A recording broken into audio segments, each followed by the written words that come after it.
Hey there! Welcome to your very own awesome study guide all about the different types of houses. We're going to dive into the super interesting world of where people live. This is going to be fun, so let's get right into it. All right, Naya, this one's for you. Are you ready? We're about to go on an amazing adventure, a grand tour of the coolest houses you can imagine. And hey, by the end, you'll be totally prepped for your exam, so let's do this. Okay, first up, take a look at these two pictures. These are straight from your book, right? So on one side, you've got this tall city building, and on the other, a really big house out in the country. They look super different, don't they? So the big question is, how? Well, that's exactly what we're going to find out together. All right, our tour starts right now. First stop, we're going to meet a family and check out the two very different places they call home. This is where our whole story kicks off. So, let's meet Komal and her little brother, Kuljit. See this big building? They live right here, in a small flat in New Delhi. And, oh my gosh, look, I think I see a little cat waving from one of those windows. A flat, is basically just one home that's part of a much bigger building with lots of other homes. Now, Komal and Kuljit absolutely love visiting their grandparents. So let's go with them. We're leaving the busy city and heading to their grandparents' place in Jaipur. And, whoa, check that out. This is definitely not a small flat. It's a huge haveli. So you're probably wondering, what in the world is a haveli? Well, it's a very big, traditional kind of house, and its design is actually super clever. See, havelis have these beautiful lawns and really high ceilings. Why? It's a smart way to keep the house cool when it's hot outside by letting all the air flow. That little puppy there sure looks like he's enjoying the breeze. Oh, and here's a funny little fact from your book. In some of the older havelis, the toilets were actually in the backyard. Okay, time for the next stop on our big house tour. We're off to a village in Telangana. We're going to meet a new family and learn about a totally different kind of house. Here we are. This is Balaji and his family. Now, he works as a cook, way over in Lucknow, but his family lives right here in their village. And the kind of house they live in is called a kachcha house. It's a new word, so let's take a closer look at what kachcha actually means. Okay, so a kachcha house. The most important thing to remember is that it's a temporary house. It's not meant to last forever, and it's built using natural stuff you can find right nearby. Things like mud to make the walls and thatch for the roof, which is really just dried straw and reeds. But, living in a kachcha house can be pretty tough. Since it's made from mud and thatch, it has to be repaired every single year. The floor, it's often just a mix of cow dung and mud. And the biggest problem? When it rains, water drips right through the roof. Oh man, that little puppy definitely needs a tiny umbrella.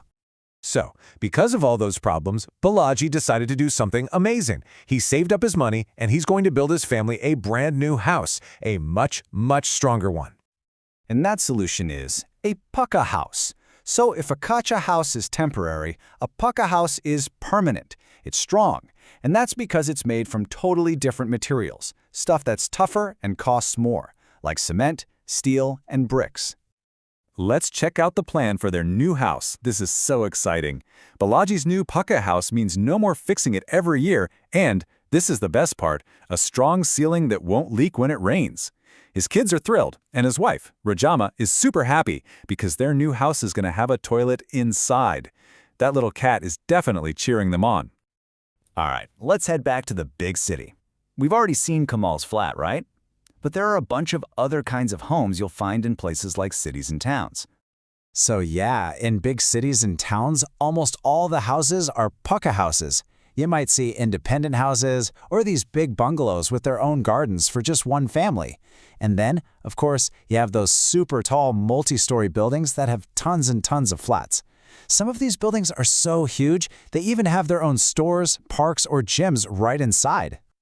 Now, this is an important point. A lot of people who come to work in the city build small, temporary houses close to their jobs. These areas are called slums. The houses are usually made from whatever materials are easy to get, like plastic sheets or tin, because people can't afford expensive things like bricks and cement.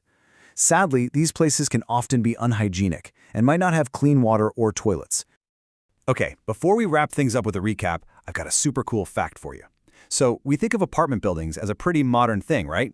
Well, get this. In ancient Rome, they had multi-story buildings 2,000 years ago. Isn't that wild? Okay, Naya, that was an amazing tour. Now it's time for the most important part, your ultimate study recap. Think of this as your secret weapon, the cheat sheet that puts it all together so you'll ace your exam. First, let's lock in the two big ones, kachcha versus pucca. It's really simple when you see them side by side. A kachcha house is temporary, made of mud and thatch, needs lots of repairs, and you usually find them in villages. A pucca house, it's the total opposite. It's permanent, made of cement and bricks, it's strong, and you'll find them in cities and towns. Got it? And here's a quick-fire review of the other homes we saw. Ready? A flat. That's in the city, part of a big building. A haveli, out in the countryside, super large with those high ceilings. A bungalow. That's also in the city, but it's an independent house with a garden. And a slum hut, a temporary house in the city, made of cheap materials. This slide right here, it's perfect for studying. And that's a wrap. From city flats to country hovelis, you've seen it all. I'm telling you, Nia, you are now officially a house expert. You are so ready for this exam. You've totally got this. So, just for fun, let's end with a cool question. Now that you know about all these different homes, if you could design your own dream house, what would it be like? Would it be a strong pucca house or a natural kachcha house, a cool city flat or a giant haveli? And what's one special thing you'd add to make it totally yours? Something to think about. Thanks so much for coming on this tour with me.